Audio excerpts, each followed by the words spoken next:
और बुलेटिन में सबसे पहले बात हरियाणा की जाट आरक्षण की करते हैं। हरियाणा के जाटों के लिए खुशी की खबर है। HSBCC यानी कि Haryana state backward classes commission ने सरकारी नौकरियों और शैक्षिक संस्थानों में जाटों के लिए आरक्षण की सिफारिश की है।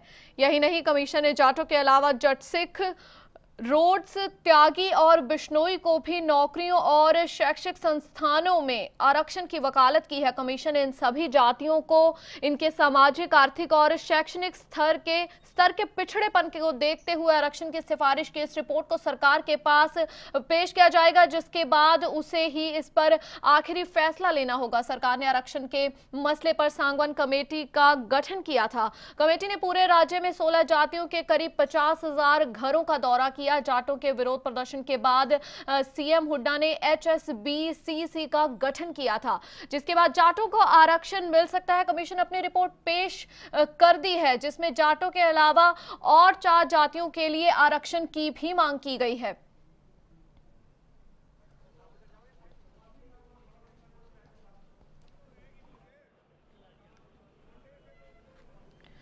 इस समय इस बात पर चर्चा करने के लिए हमारे साथ मौजूद हैं हरियाणा जाट संघर्ष समिति के महासचिव हवा Singh Sangwan ji. Sangwan ji, day and night news में सबसे पहले आपका स्वागत है। मैं आपसे पूछना चाहूंगी कि हरियाणा पिछड़ी जाति आयोग द्वारा जाटों के आरक्षण की सिफारिश को आप कैसे देखते हैं?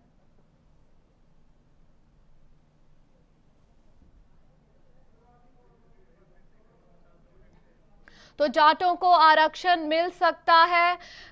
इसके अलावा जाटों के अलावा 4 और जातियों के आरक्षण की मांग रखी गई। हरियाणा के जाटों के लिए इस वक्त खुशी की खबर है। HSBCC यानी कि Haryana state backward classes commission ने सरकारी नौकरियों और शैक्षणिक संस्थानों में जाटों के लिए आरक्षण की सिफारिश की है। यही नहीं, कमीशन ने जाटों के अलावा जट, सिख, रोड्स, त्यागी और बिश्नोई को भी नौकरियां और शैक्षणिक संस्थानों में आरक्षण की वकालत की है। मेरे साथ जानकारी के लिए, इस बारे में चर्चा करने के लिए मेरे साथ जुड़ गए हरियाणा जाट संघर्ष समिति के महासचिव हवा सिंह सांगवान जी। सांगवान जी, हरियाणा पिछड़ी जाति आयोग द्वारा जाटों के आरक्षण की सिफारिश को आप कैसे देखते हैं? हाँ मैडम, ऐसा है कि अभी सर्वे रिपोर्ट जो है आई है। सर्वे रिपोर्ट में जाटों को सबको शामिल किया गया है। इसके अतिरिक्त जो है बिश्नोई और रोड और त्यागियों को भी लिया है। तो अभी सर्वे रिपोर्ट आई है, कमीशन को दी है और उम्मीद है कमीशन 10-12 दिन के अंदर ये रिपोर्ट स्टेट गवर्नमेंट को देगा। और देने के बाद में हमने स्टेट गवर्नमेंट और सेंट्रल गवर्नमेंट से ये पहले ही अरदास की है, बेनती की है, लिखित में दिया है कि हमको जाटों को पहले केंद्र में दिया जाए। और सभी जाटों को, चाहे वो किसी धर्म में आस्था रखते हैं, आस्था अलग चीज है, आर्थिक स्थिति अलग बात है, इसको एक साथ में जोड़ा जाए, ये अलग बात है।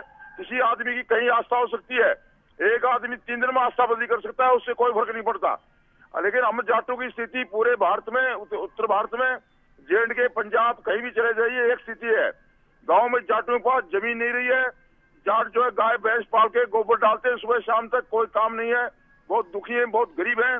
इसलिए हमने किया कि केंद्र में पहले दिया जाए, उसके बाद स्टेट में लागू हो जाएगा। जी सांगवान जी, जैसा कि आप जानते हैं कि उत्तर प्रदेश, उत्तराखंड, राजस्थान, महाराष्ट्र और मध्य प्रदेश में जाटों को पिछड़ी जाति में शामिल ऑलरेडी किया गया है। तो आपको क्या लगता है, इससे क्या लग रहा है आपको कि इस सूची में हरियाणा का नाम भी जल्द ही शामिल हो सकता है? हाँ मैडम, ऐसा है कि 6 स्टेट है जहाँ पर स्टेट लेवल पर आरक्षण है। पहले जैसे आपने बताया, राजस्थान में धौलपुर, भरतपुर 2 जिले छोड़ के दोनों जगह आरक्षण है। इसलिए जो बाकी रह गए हैं उनको सबको एक साथ दिया जाए, ये हमारी मांग है मैडम। जी सांगवान जी, थोड़ा सा घुमाकर एक सवाल पूछना चाहूंगी मैं यहाँ आपसे। इसे आप अपनी जीत मान रहे हैं कि ये सवाल मैं इसलिए कर रही हूँ कि ये शायद अभी पहला ही पड़ाव है, इसके बाद अभी मंजिल काफी दूर है, जिसमें राज्य और केंद्र की हामी से होकर गुजरना पड़ेगा। अभी हम नहीं, ये नहीं कहा जा सकता कि ये पूरी जीत है।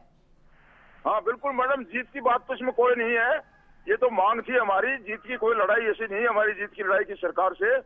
लेकिन हमारी मांग जो है काफी हद तक नजदीक है और केंद्र में हमको पूरा यकीन है कि केंद्र हमारी मांग को स्वीकार करेगा। सब कागज पत्र, प्रमाण पत्र हमने सब दे चुके। हम NCPC को दे दिए, सोशल मंत्रालय जो है, न्याय मंत्रालय, हमारा सोशल न्याय मंत्रालय, वहां भी दे दिए हैं। तो हमको पूरा यकीन है कि सरकार हमारी, केंद्र सरकार भी हमारी बात सुनेगी और स्टेट गवर्नमेंट भी सब सुनेगी।